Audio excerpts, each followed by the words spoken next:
Good evening, Richland 2 family. I'm Libby Roof in the Communications Office at the School District. We are so glad that you joined us tonight for another quickly scheduled Facebook Live and live update on our Livestream portal.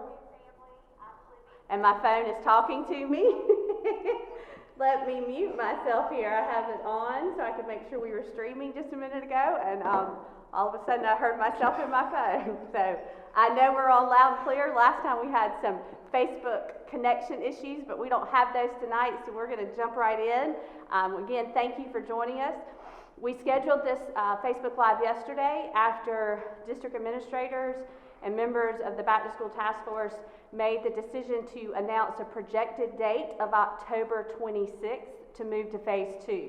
We sent an email out to all parents and employees explaining that we were projecting this date. And again, we want to stress projected. And we showed you some charts and data that we've been tracking to help us project a possible start date for Phase 2. So one of the first things we're going to do tonight is we're going to share those charts and talk about how that is helping us make this projection.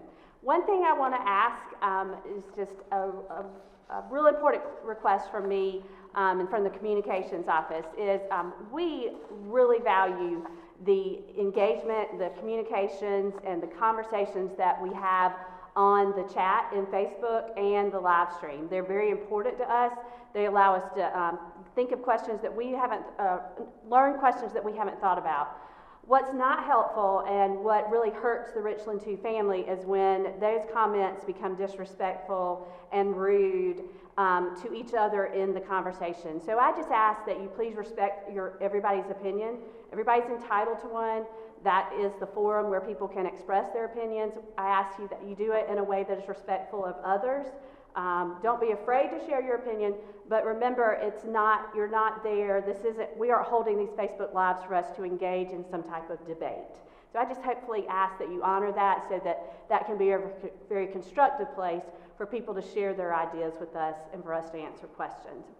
We did get a lot of questions emailed in, so I don't know if we'll have time tonight to get to the questions that may pop up in the chat, but we've got people watching them. My great, amazing communications team is out there helping me with that, so we'll make sure they get recorded.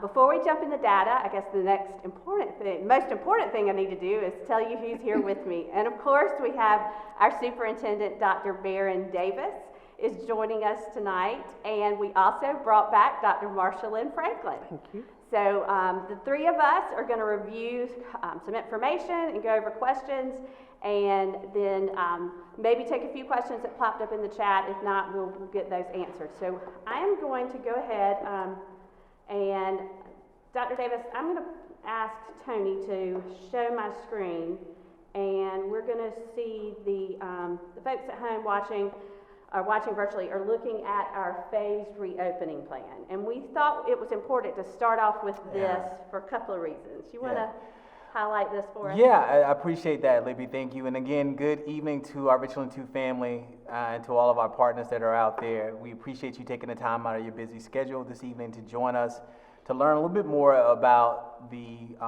projected dates and of phasing into or entering into phase 2 of our plan. If you would recall from the onset of the introduction of our plan, first, just backtracking quickly here, the Richland 2 Reopening Task Force recommended that we have or develop a 3-phase reentry plan as we deal with the challenges of COVID. And those 3 phases began with Phase 1, and in Phase 1, our goal was to remain completely virtual. We offered 2 learning opportunities. The first being the Richland 2 eSchool, which many families were able to select, and also then the e-learning through your school site. This phase is coded in red because this is the phase where all 3 indicators or the overall rating of our school district, our county, was rated at high. Looking at those 3 factors that have been shared with us by DHEC and the Accelerated Ed Task Force from DHEC. Those 3 factors are the spread of the virus as it relates to the number of incidents within a 2-week period or per 100,000. It also talks and looks at the trend rate, whether or not that trend is going up and down or staying stable. And it also then takes in consideration the overall positivity rate of the virus in our community. And so while we were in high, we remained committed to staying completely virtual because we followed the DHEC guidelines and regulations. And so when we submitted our plans to the State Department of Education, we informed them that our plan had a 3-phase plan, and we would not at that time set a date for when we anticipated we would go into phase 2, because it was clear that at that time the data did not support that it was time to be consider moving into phase 2. But that incident, that has changed, and we are now watching the data, and as we've been watching the data, we have been preparing to move into phase 2. One of the things that came from the report from our Accelerated Ed to our Reopening School Task Force, our Richland 2 Reopening School Task Force, recommended that we provide, at minimum, a 2-week notification of when we will think we will go into phase 2 to give us time to prepare to make the change.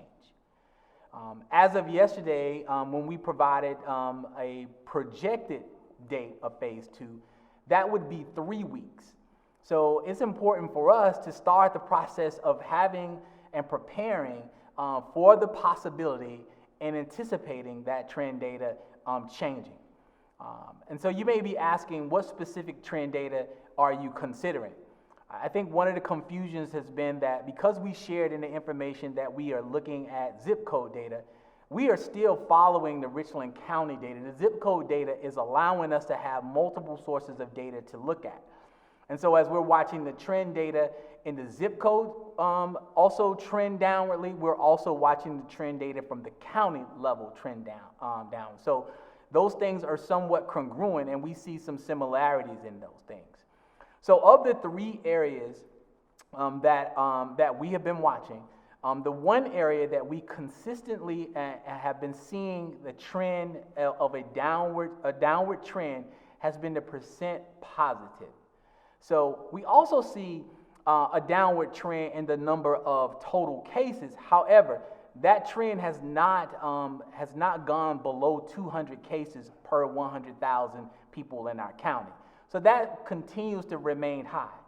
But what has changed is the incident trend, which is that incident trend is decreasing. And as you can see, starting back in August 31st, we were at 407 incidents per 100,000. And as of the last report, we are at roughly at about 250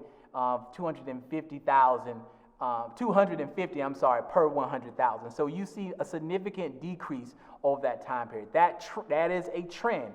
And so we are monitoring that trend, and we want to try to make some decisions in anticipation that that trend is going to continue to move downward. As I said, the trend incident, as a result of that, has been identified as low. Now, it takes 2 of these 3 categories to be either low or moderate to move you into a low or medium to move you into an overall medium status. And so as we're looking at our trend data as it relates to the 2-week percentage of positive, you can see from August 31st till today, that trend data has gone from 19.6% to roughly about 11.6%. And I think we have been monitoring it throughout that time period, and we've seen pretty much after every incident, it's gone down by about 2% or so. The average, right, Dr. Davis, the average right here on this one for these weeks is 2.6%. And while I've interrupted, I'm going to explain this just for a minute. We didn't calculate, or we didn't report this trend rate for this week because that's not what we are reporting here. We started with when we went back to school, so that's why it's calculated by DHEC certainly, but it's not from the point where we started looking at it. what is also kind of a little different, is why we have this one here, is DHEC made a change on September 24th to start reporting, putting out this report, which is the county disease activity by county. They made a change to start doing it from Mondays to Thursdays, sorry. So the Thursday change here, there's only a 3-day difference, so you can't really calculate that. So that's why, but if you went back and pulled those reports, I do believe in these weeks it actually was low or medium. This one has been below high for a little while, and you're exactly right, this one. And then one other piece of information that I brought in to share with them is exactly what you were talking about. Here's a county, Greenville County, a medium, a low, and a high, so they would be overall for their county a medium. Right. And then this is one that kind of what you were talking about. If we know that on the 8th of October is when this next report comes out from the DHEC, and this is for our county. And so just thinking that we may have this probably staying in high, this staying in low, and this staying in medium. So then what does that mean for Richland County if that happens? If it goes to medium, if it falls below 10%, then it would put us in the medium category, which means overall, our overall county data would suggest or states that we will then be in medium. And by holding true to the re-entry plan into the phase, that would then put us in phase 2. It is important for us to be able to anticipate that. It's not, we didn't do this to rouse or to suggest that we are not following the science anymore. We have been consistently and will consistently follow that science to lead us to make the best decisions. However, at some point, it is apparent that based off of the trend that we're seeing, we are anticipating that the data is going to display that we will fall below 10% as a county when it comes to the percent of individuals in that county being positive. When that happens, we must be prepared to begin the process of going into the phase 2 of our plan. That's what we shared with the State Department of Education. That was what was recommended by our Opening Schools Task Force, and that's what we share with our community and with all of our employees. We have been transparent and upfront about this from the very beginning, and it is important that we stay true to our word and stay true to what we are expected to do. But we will make sure that we have all the things that we need as far as safety concerns are met, that our students and parents understand the importance of wearing masks, that we will follow the social distancing guidelines, that we will make sure our buildings are properly marked. We'll make sure that our faculties and staff have the PPEs that they need. We have been preparing for this from the very beginning. But it's important that we now start helping others to be aware of the possibility or probability of this happening very soon. So again, the 26th is just a projection. Based off of what we may learn here at the end of this week, that may change. But as of right now, it will be prudent of us to be prepared and not wait to the last minute, because I did promise our staff that we will at minimum give them a 2-week notification of the possibility. And so what we're doing now is preparing our community with a 3-week notification, which is above and beyond what we were asked to make sure that we provide. I do want to, she mentioned the zip code data, and we did put that out there because we wanted our folks to know we had taken a look at it. So, Tony, you can bring this up on our screen for the folks at home. And so we did look at the zip code data, and we have some great minds here who have worked on diving into the dashboard. The DHEC does not calculate the zip code data for us. We have to, in terms of that report, providing a 2-week incident rate, a 2-week trend in the incident rate. They don't provide that. So our folks had to go into the dashboard and work on the numbers. And so we did that, and then we asked for help from DHEC. So I'm going to now turn it over to Dr. Franklin because she was really involved in that process, and ask her to explain or share with us some different conversations we had with folks who can give us some good expert opinions on the zip code data and how we should use that. Thank you, Libby. We, as Libby said, that we start taking a look at zip code data as an additional layer, so like some supplemental data, just to help us be aware of what disease activity was like in Richland 2 in our zip codes. So on your screen, you see two charts, one on the left and one on the right. The chart on the left represents disease activity or ratings in Richland 2 zip codes, and it includes all zip codes that are represented in Richland School District 2's attendance zones, whether we have 3,000 students in that zip code or 2 students in that zip code. It includes all the zip codes in Richland 2 and what their COVID ratings would be for those specific zip codes. In the chart to the right, it includes our top 6 or our most populated zip codes in Richland 2. And looking at our zip code data and the number of enrolled students in each of our zip codes, we found that almost 99% of our students live in 6 zip codes.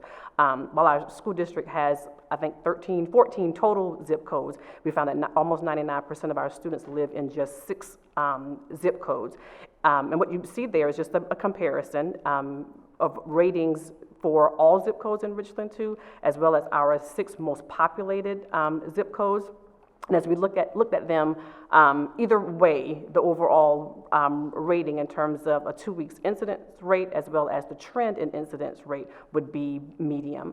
Now, this data was calculated by district data analysts based on data that they received from DHEC using the COVID-19 dashboard on DHEC's website. And then once the data was collected and it was analyzed, we then met with representatives from DHEC. One of those representatives would be DHEC's data analyst, the person who on DHEC's end is analyzing data and doing some calculations and presenting those reports to the public. And the other person from DHEC that was a part of that conversation is our district's regional nurse contact.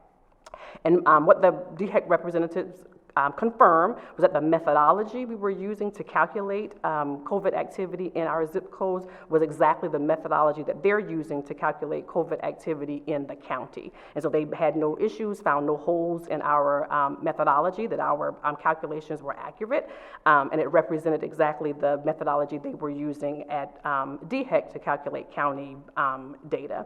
And so again, all that did was just gave us an additional layer of data to consider and to factor in as we were discussing or trying to get a clear picture of what COVID activity was like in Richland 2. Thank you, Dr. Franklin.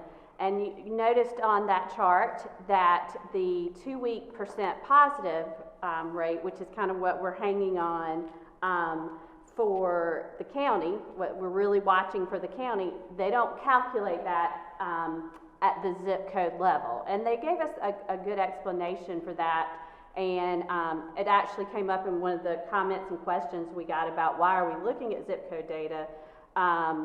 You know, there's both sides of the discussion about this. You know, we've said on this Facebook Live that a lot of people have asked us to look at zip code data, and we put it out, and then the question is, why are you looking at zip code data? We move around, and that was kind of the explanation that was the explanation DHEC gave us, that one of the reasons they report the disease activity at a county level is because we don't live in zip codes that are hard borders, right. Correct? I mean, you may live in a zip code that's in Richland 2, but you may work in a zip code that's not outside of Richland 2. And it's from a public health standpoint, and correct me if I'm summarizing this incorrectly, from a public health standpoint in terms of disease spread, the most local level that they feel that the data is most, accurate is at the county level. That's correct. So that is one of the things that we have to take into consideration when we're looking at the zip code data and how we use it. Again, it's one piece of data that helps us. I think Dr. Davis maybe gave us a little more confidence in maybe saying, okay, we can start looking at a projected a date, because we know our area is lower than maybe the whole county. Right. What we're able to do is to compare them to one to another, and we see that the county zip code data is trending in a direction, and the county data is trending in the same direction that our zip code data is trending in the same direction. Gives us more confidence to be able to anticipate and project that there may be a change in our overall rating as a county. A large portion of the county's population does reside in our school district. We are the largest school district in the Midlands, and in Richland County specifically. And so a large portion of our students the students that are in schools in this county do attend schools in our district. So we're just simply comparing those things. I think it was important for us to have that conversation with the officials at DHEC, as well as I believe we had individuals from Prisma Health that may have participated in that discussion as well. It was great to hear that our methodology was solid, but we did not receive an endorsement that this was the most effective and efficient way to really look at the zip code. But it was important for us to share that information with our community, with our parents and our teachers, because we said that we would be looking at those things. And so we wanted to share that, and it is just used as supplementary data, as Dr. Franklin shared, for us to help us make a determination. But as of right now, the primary sources of data that we've been looking at and continue to look at, which was what we agreed in our plan that we would look at, is our countywide data. And this is what our Reopening School Task Force suggested. Again, I want to bring us back to that. The Reopening School Task Force, I think, was relatively 100 or so people from our district and community that was a part of that group, suggested that we have a 3-phase entry plan. And so we have remained in phase 1, and based on the data that we were using. When the data tells us that it is time to move in phase 2, then we will move into phase 2.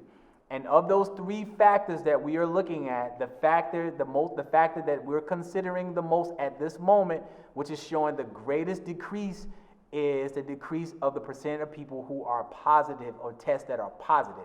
And we've gone again from August 31st to the last time we've looked at this, I think, which was September the 30th, we've gone from 19.6% to 11.6%. And so we need to prepare ourselves for the possibility that if this trend continues, then at the next reporting, there is a high possibility that our county will go from high to moderate. And once our county goes from high to moderate, we must be prepared to then implement our phase 2, the same way that we were prepared to implement our phase 1. We have remained committed and have not wavered in our commitment to safety and returning to school in the most safe and efficient manner, possible. And we will continue with that commitment. But we also will continue to follow our plan as outlined as the data dictates for us to do so.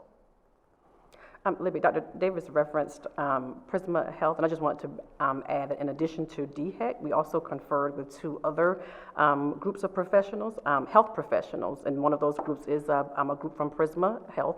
We had a meeting with them to kind of share with them that we were projecting that we would soon move to phase 2 based on Richland County data. We also shared with them that we'd been looking at zip code data in just Richland 2.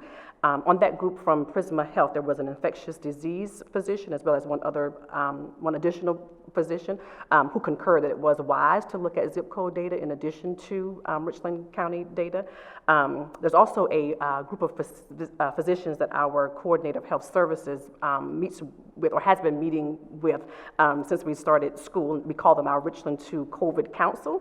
And in that group, we have a combination of physicians. One is an infectious disease physician, and then there are some pediatricians on that team as well. And we share that same information with them. They concurred with the folks from Prisma Health about us being wise to look at zip code data and using that as supplemental data to what we were already looking at in terms of Richland County data. Thank you for that additional information. I know it's helpful for those at home to hear about us reaching out to medical professionals, and that's always very important We know our limitations. We can crunch the data, but when it comes to making medical decisions about this, it's a tough one. You know, Dr. Davis, we had the conversation about what was the hardest thing we did, which was like the weather. And when I was putting together the charts for today, I was thinking about us looking and poring over weather forecasts, and like it's a 90% chance of this kind of wind, and this, you know, that. So it kind of reminded me a little bit of that, kind of wringing our hands over some type of forecast or projection is what it reminded me of. We're going to move in now to some of the questions that came out, and Dr. Franklin, you're going to be talking a lot for the next little while. But one of the first things, and I've gotten a couple of emails about this directly today, one of the first questions is, okay, it's real now, phase 2, you know, it's probably, well, it's going to become eventually, and we've got a projected date now. I'm not so sure I'm comfortable with the decision I made. Can I change my learning model selection? And that answer is yes. We had a little flurry of activity today in some of our schools. And so when we announce the definite date for moving into phase 2, we will also announce the cutoff for making changes to learning model selections. But until that time, if a family is second guessing their decision in terms of how they want their children to attend school in phase 2, you may contact your school to make that change. But just know that at some point we do need to have a cutoff so that schools can adequately prepare. But we will announce that cutoff date when we announce the definite date that we will be moving into phase 2. Great. And again, we anticipate that Thursday or Friday of this week, we will make an announcement about confirmation on if we're going to stick with the projected date or modify that. We have our meeting with the State Department of Education. This will be our second meeting to reassess our instructional delivery as part of our reopening plan. That'll be on Thursday. We also get the DHET report comes out that schools use on Thursday as well. So that's why we picked Thursday, and so that if we make that announcement on Thursday or Friday about what is going to happen with the 26th, then that's when we'll announce that date. Now, along with that, let's say we get into phase 2, and my family situation changes, and turns out my child actually does better in e-learning than my child did with hybrid. So I want to switch back to e-learning. Is that possible? That is possible, not just at any time you want it to happen, though. We will have specific dates on which parents can make requests for changes in learning models. Again, we'll publish those dates well in advance so that parents can plan accordingly. And so if your family has decided that either one of the learning models isn't working for your children and you want to make a change, you'll be able to look at the list of dates and see when that change can go into effect. And we're going to kind of list those dates out based on the 9 weeks period. Correct. Like a midpoint of the 9 weeks and the end beginning of the next one. And you would go with whichever date's closest. Correct. I think that's right. Great. Okay, that took care of a big chunk of questions that we got. We do have some questions about e-learning and how switching to phase 2 is going to change, or will it change e-learning? Because we've also, in our last Facebook Live, discussed the dual modality, where we may have a teacher whose class is partly in class with her and partly engaging class online. And so how are schedules going to change? Okay. In phase 1, at all 3 levels, elementary, middle, and high, our students are basically starting the school day around the same time and ending the school day around the same time. So their schedules, regardless of grade band, elementary, middle, or high, are pretty much the same. In phase 2, however, when we begin offering an in-person learning option, we will also resume bus transportation service. And our families already know that our buses, that same bus, serves elementary, middle, and high school. And so when we return to offering an in-person learning model option, we will return to our staggered schedule, where middle school begins first, and then elementary school, and then our high schools. And so the schedules won't have the consistency that they have now across grade bands. All right. So then we have questions about hybrid learning and the hybrid in-person model, and how will, and this is for our middle and high school students, and how will they be divided to come to school on the AA days and the BB days? Okay, so at the secondary level, which includes our middle and high school students, we will have two cohorts or two groups of students. Students will be divided based on the first letter of their last name.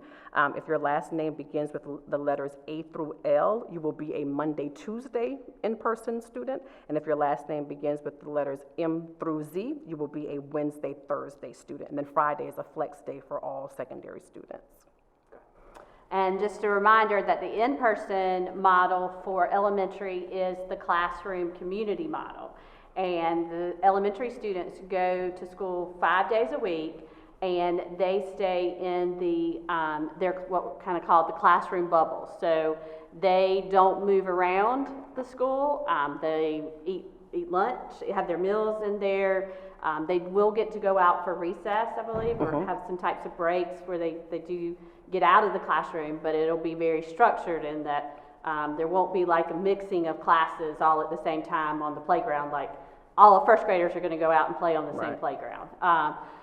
They will have their exploratory fine arts classes will come to the classroom.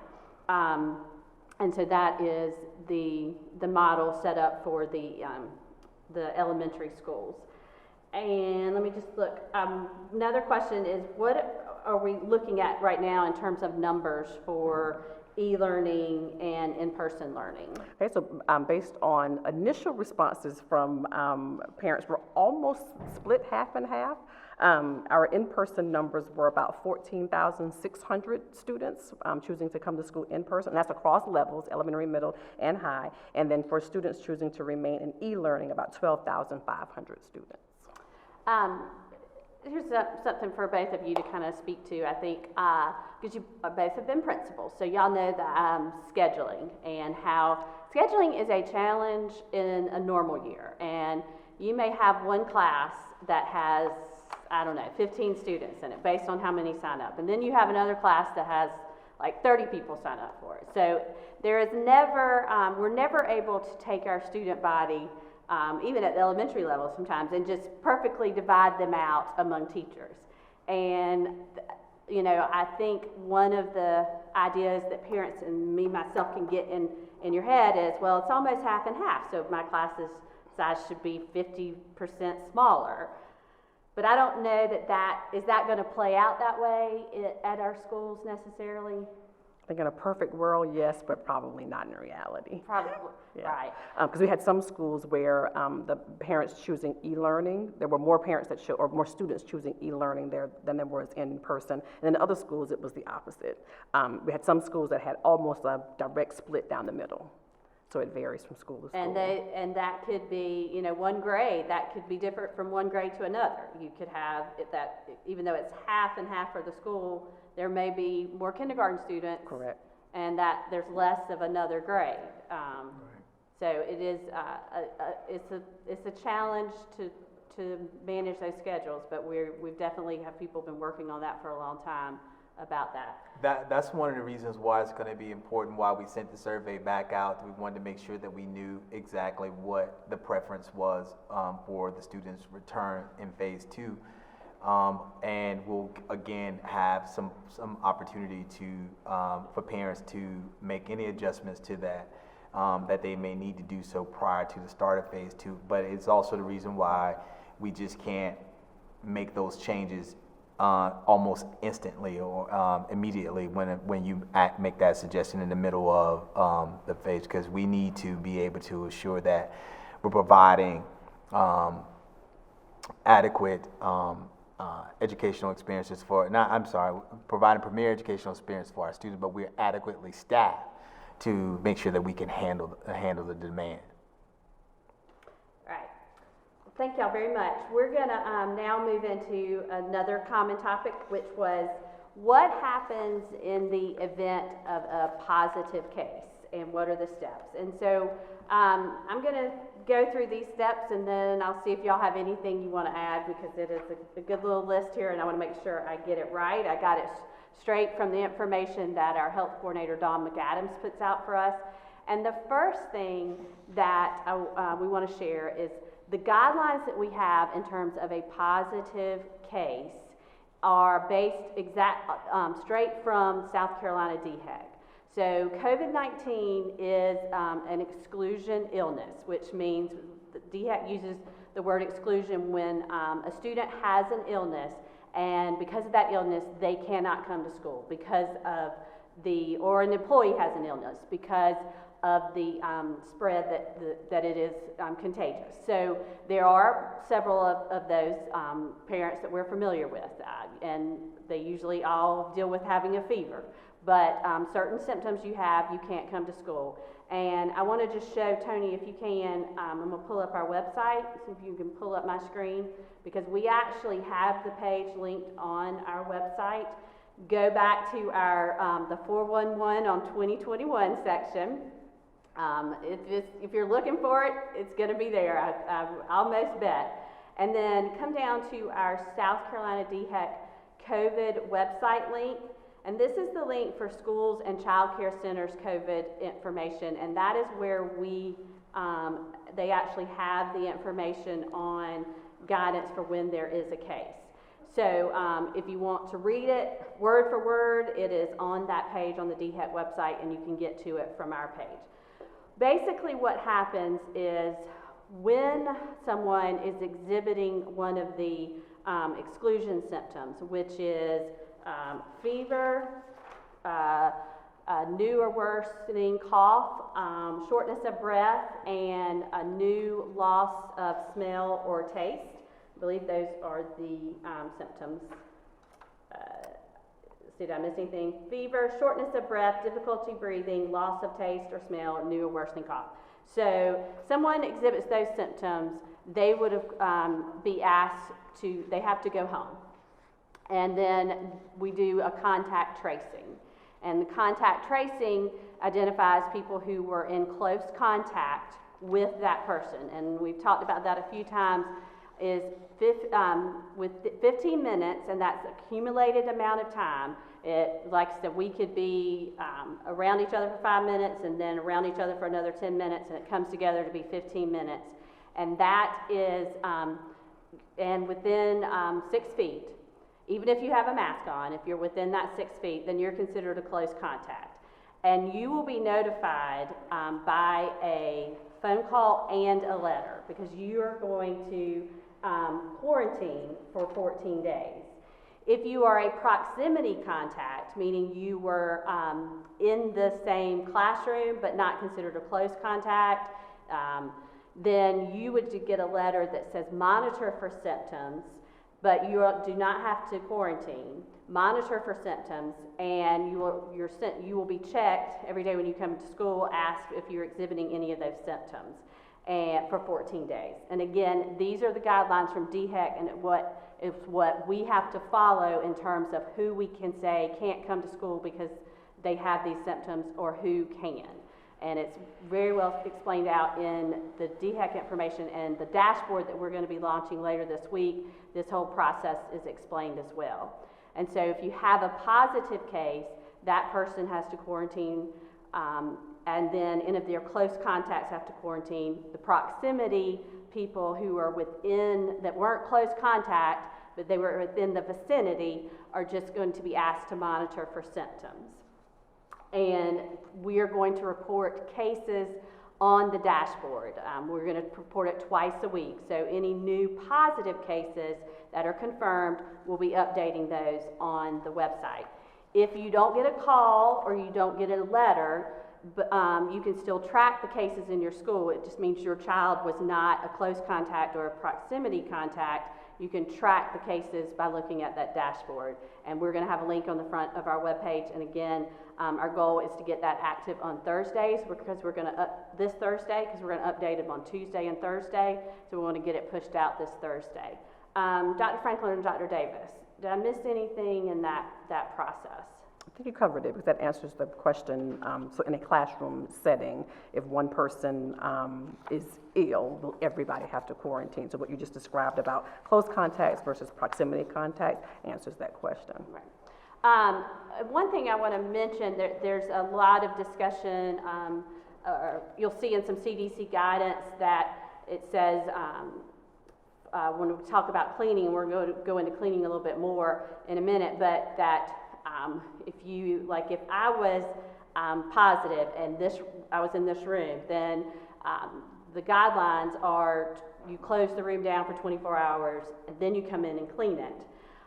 What we have found out, and this is one of the things that has helped us with having a virtual phase-in model in dealing with some positive cases just in some of the students that are coming in or exposure or our employees that are here, is that someone tells us they have symptoms, but they don't immediately find out they're positive. And so they are sent home and they're waiting on the test.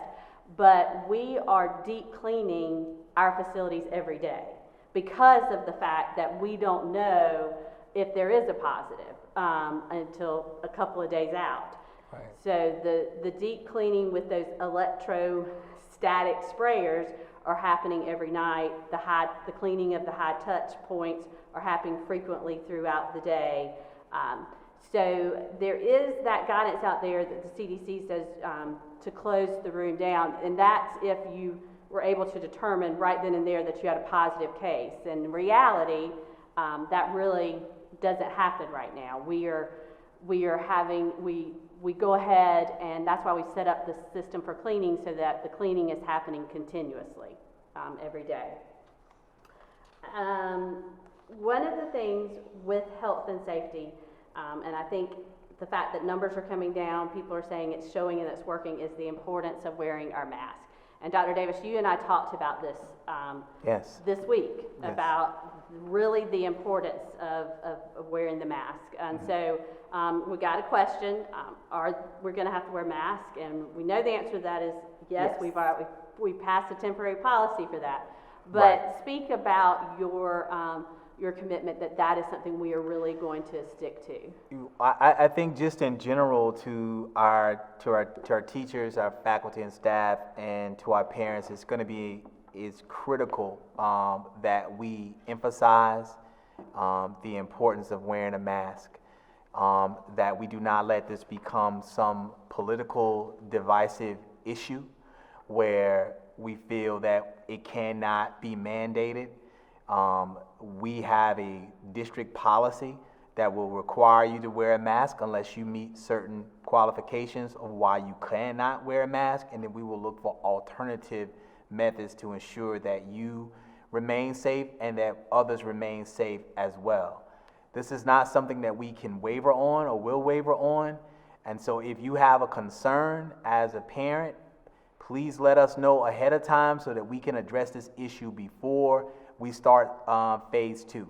We have an anticipated date again of the 26th of October, and it's going to be important that between now and then, if there is a concern for health reasons, that you let us know ahead of time so that we can make the proper, take the proper steps and precautions. This has been found to be the most effective method of reducing the transmission of COVID-19 is wearing a mask. The data has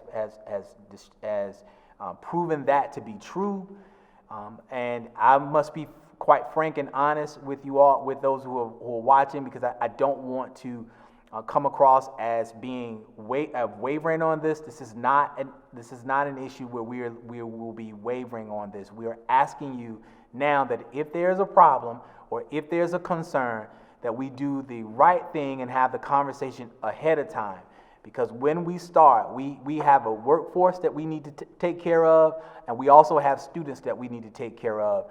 And this method, until there's some other method, has proven to be the most effective way of reducing the transmission of COVID. And we will ask and we will require that this is the method that we insist it takes place every single day at our schools. So I'm asking you to have the conversation with your sons and daughters, This is not going to be something that we're going to play with students who refuse to wear a mask once they come to school, or they enter the building with the mask, but they won't keep it on, and it becomes some sort of issue. We do not want this to be an issue of discipline. We're not, but we're not going to allow people's health to be jeopardized as something of a political stance, which we hope doesn't exist. I don't know that that's going to be the case, or someone just wants to have fun and be funny. This is something that we're really serious about in order for us to have a successful re-entry to phase 2, and for us to be able to move to phase 3. Because if we can't get phase 2 right, then we won't be able to get phase 3 right. So we have to get phase 2 right. And this is something that I've emphasized with our staff here at the district office level, everyone from academics to operations to our support staff. We will get phase 2 right. And so we're going to make sure that we take all the necessary steps to do so, to make sure that this is successful.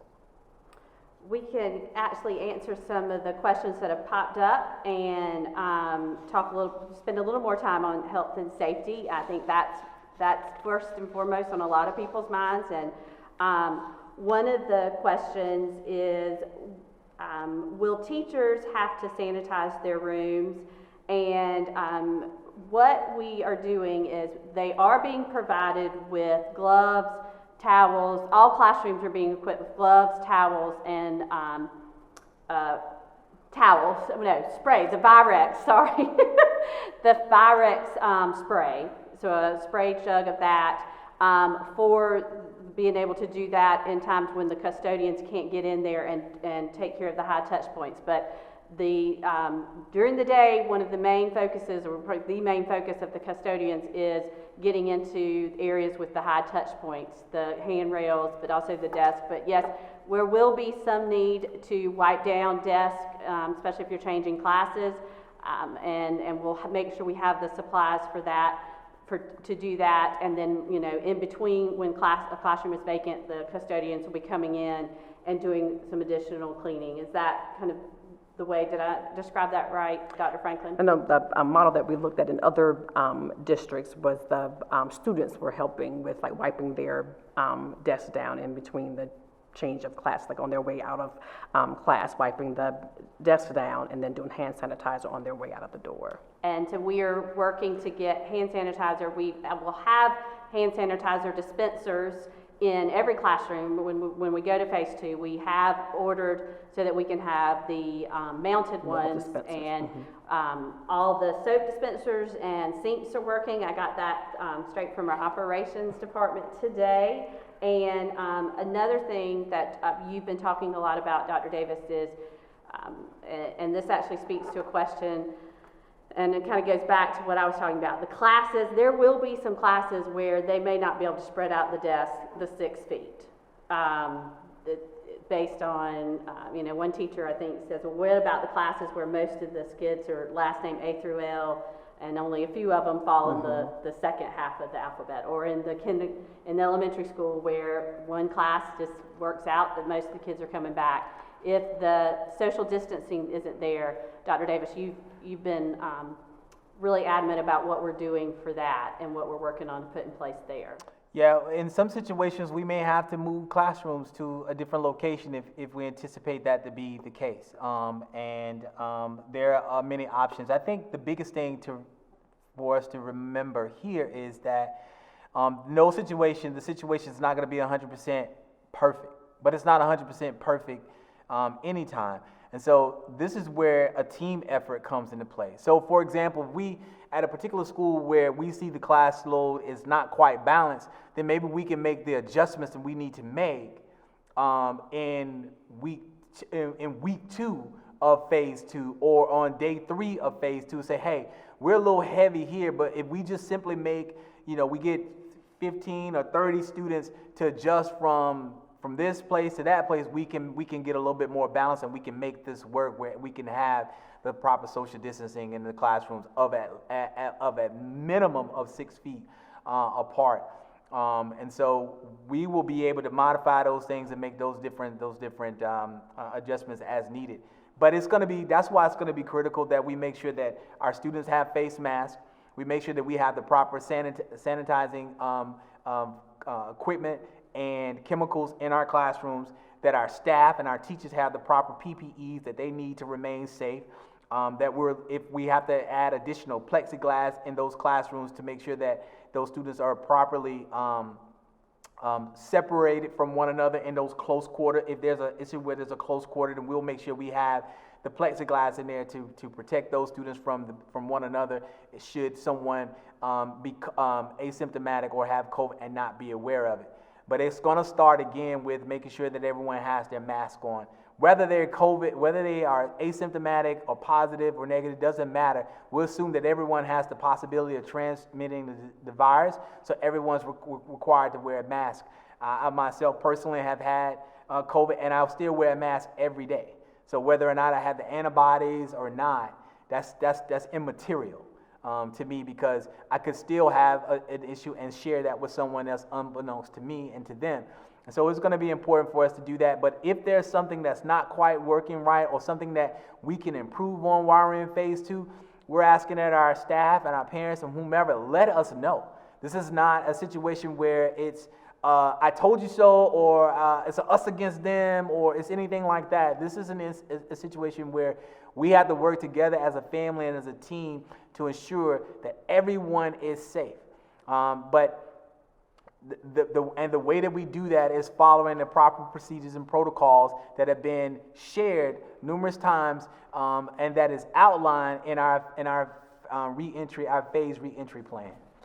I want to echo something Dr. Davis shared in terms of social distancing in the classrooms. Based on the number of families that opted for in-person learning in phase 2, and based on the square footage of some of our classrooms, we're very well aware that there will be classrooms where students will not be 6 feet apart from each other. And in those cases, we will have some type of physical barrier in between students so that they would not be considered close contacts.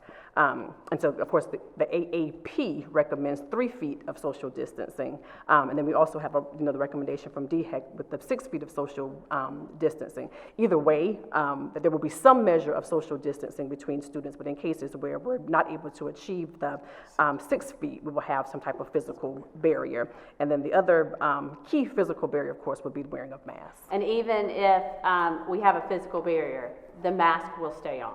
Correct. The mask will stay on regardless of whether or not we have a physical barrier, but I think it's important that Dr. Franklin just touched on is that, again, if for some reason that classroom we were not able to achieve 6 feet, we will try to achieve the maximum distance possible, and then we will make sure that we have a physical barrier in between those students as well. Question came up, and I've been sitting here taking a sip of my water. So when they have to eat, they will, that is, the mask will have to come off, and I know our food service is working with each school individually to try to come up with the best plans for how to do that. I assume one of the first things you want to try to do is get that distance between the students. Have you heard any other discussions about what lunch might look like, Dr. Franklin? Right, it won't look like what it looked like in February and early March, of course. We're doing a grab-and-go style lunch, similar to what our elementary students do typically on early dismissal days. And so it won't be the traditional cafeteria setting where I'm sitting next to my friend, and we're able to have a conversation the whole time that we're eating. So really what will happen is students will have a grab-and-go lunch. They can remove their mask while they're eating, and then the mask goes back on. I think one of the important things you said is it won't look like what it did before, and I think it's sad to say it. Our schools are always filled with so much life and joy, and it'll still be there, but we do all need to start wrapping our heads around the fact that things are going to look and feel very different. It will adjust.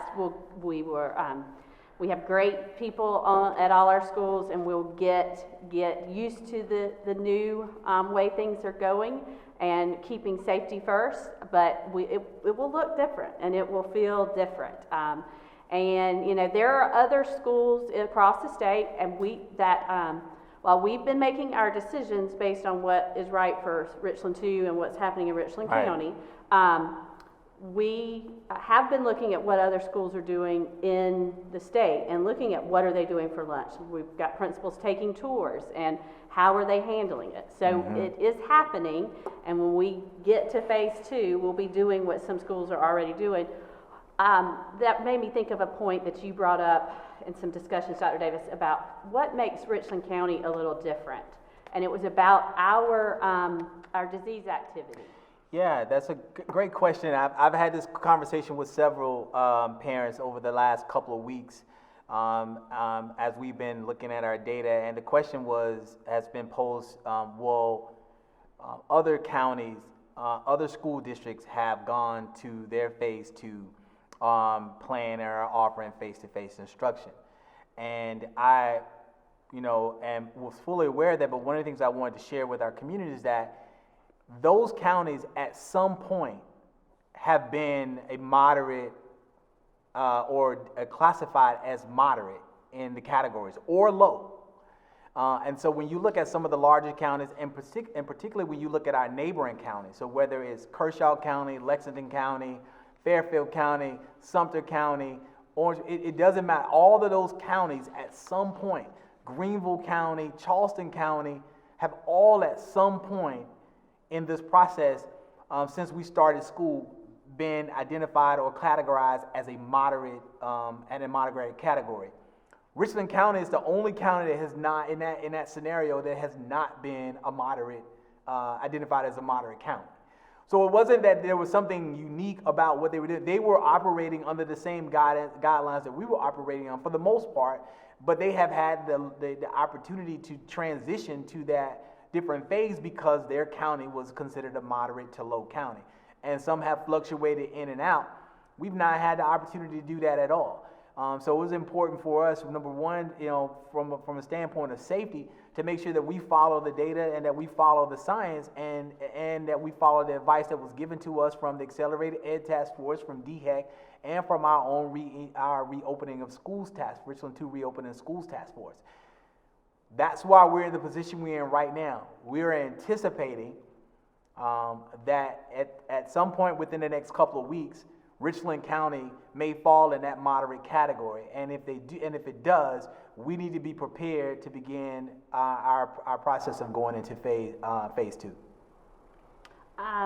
Couple questions. I'm scanning down to look over. Wanted to mention.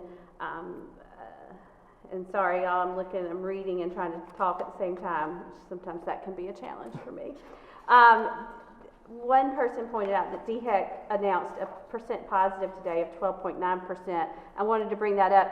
That's a daily percent positive. And our the calculations that they do for school districts, the disease activity by county, is based on a 2-week average, Right. 2-week trend. So that's when you look at those charts. Let's see, Tony, if I can bring one up again real quick. I know we're breaching our hour time limit, but let me just do this real quick, Tony, if you don't mind. We'll bring up the chart. It is looking at it from a 2-week period. So that percent positive is based on all those ratings during those 2 weeks. So one day it's going to be up, one day it's going to be down, and it's what you look at over a 2-week period. Right.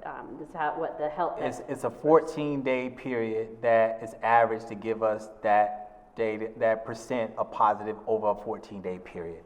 So one day, you're absolutely right, one day it could be 12%, another day it could be 8% or 11%. And so we are then just looking at what it's been. And if you go back and look at the other data, the other 2 weeks of data, it fluctuates within that 2 week period. Every day is a different number, and then they get an average. And so it could very well come October the 8th, it could very well be above 10%. And if it is, then we will govern ourselves accordingly based on our plan. And then one asked about our contact tracing and how that's handled.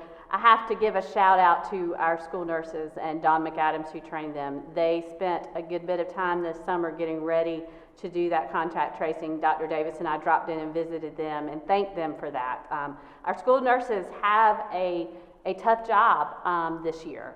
They're always everybody's go-to health person.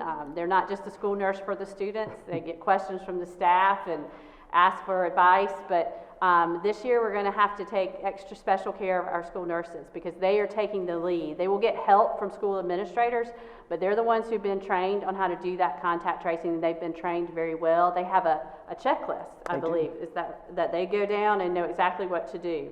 And we've had some experience with that, with some of the activities we've had going on with athletics ahead of school, going into school, so we have some experience. Some of our nurses have experience doing that, but I can assure you they've been well trained and they know how to do it. And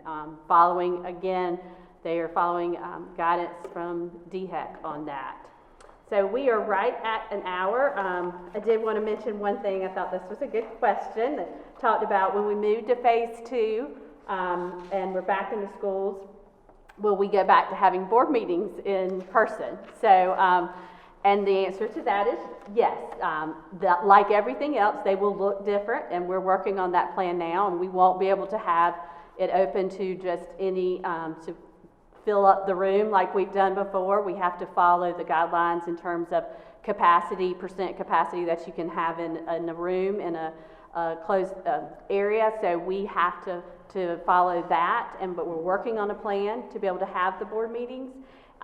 We'll have a limited spacing, but we'll still continue to live stream them since we won't be able to let everybody, there's a chance that we may not be able to let everybody in that wants to attend a board meeting. So yes, but I wanted to also mention that because one of the things that is going to still be different in phase 2 is we're not returning to all the extra events in terms of open house or curriculum night or what are some of the other good big events you usually see parents come to? Like Muffins with Mom. Muffins with Mom. Our schools are finding new and innovative ways. I'm sure many parents have already experienced the virtual open house. Mm-hmm. So that is, but in phase 2, we're not going to return back to those types of activities yet. We, just like we had with phase 1, we have a visitor procedure that will come out, and then what we're doing, as you remember, if the handbook, we had a what to expect in phase 1, we'll be getting out the what to expect in phase 2, which will come out if we move forward with the 26th. We're planning on getting that out the week before, and that'll answer a lot of the questions that we've got tonight that we couldn't get to, and we will also start adding those questions and building probably another frequently asked questions for phase 2, because this is a big, we can tell by the number of questions we've got about logistics, this is a big deal and move into this, but we know this, we've stuck with our plan, and we know that when it's safe to do so, the best thing for our students is to get those back in school who are comfortable coming back to school. Right. And we already have some of our student populations in school. Some of our child development students are attending school for a portion of the day, 1 day a week. We also have some students who are coming in for therapies. And I'm not sure what Dr. Davis has observed, but based on my observations, the kids are excited to be here, as well as the adults. And in terms procedurally, and in terms of using our safety protocols, everything has gone well. Same, I've observed the same, and I have an opportunity to visit those schools or visit those students. I believe I'm very thankful to the teachers who I've had an opportunity to meet with them, and I'm very thankful to them for agreeing to help us kind of pilot how this would work. Particularly with some of our youngest learners, as has always been an area of concern for me from the beginning, as well as some of our unique ability students as well, to make sure that they have some of the services that they're required to have or need to have. And so that's been going well, and I anticipate when we get to the point of transition into phase 2, I have full confidence in the faculty and staffs, administration, and parents in the community that we can do this. And we will do this the right way, and we will do it together. I have full confidence in that. Even those who may be a little concerned about how this is going to happen, and that's okay, that's natural for there to be some concern. I think it's important, though, for you to remember, you trusted us to stand by the science, you trusted us to stand by the data, to make sure that we did not enter our schools in phase 1 when the spread of the disease dictated that we did not. When it's time for us to enter into phase 2, which it is highly likely, based off of the trend that we're looking at, we are being proactive and not responding to this. We're being proactive in anticipating this and giving a projected date. The date is not set in stone. It could change and be pushed back if need be based on what we see, but we are preparing for the day that when the data will dictate to us that we will be moving into phase 2, and right now we're projecting that that's going to be October the 26th. But we need you to trust us that we're going to take care of the things that we need to take care of to ensure that your child is safe, and to our teachers and our administrators and all of our support staff that are in the building, that we are doing the things to help you stay safe as well. And if there are things that we are not aware of, then we will be depending on you to let us know what they are so that we can make sure that we put the proper things in place with a sense of urgency and expediency to ensure that you not only are safe, but you remain safe and stay safe and healthy. Thank you, Dr. Davis. That's a great conclusion for our night. We've gone over an hour, so I'm sorry I've kept y'all longer. Thank you again, Dr. Davis. Thank you, Dr. Franklin. Thank you for those joining us at home. I've seen more questions come in, and we will be working on answers. And you know that we will continue to do these updates as we have more information to share. We appreciate your support, and we thank you for joining us. Have a great evening.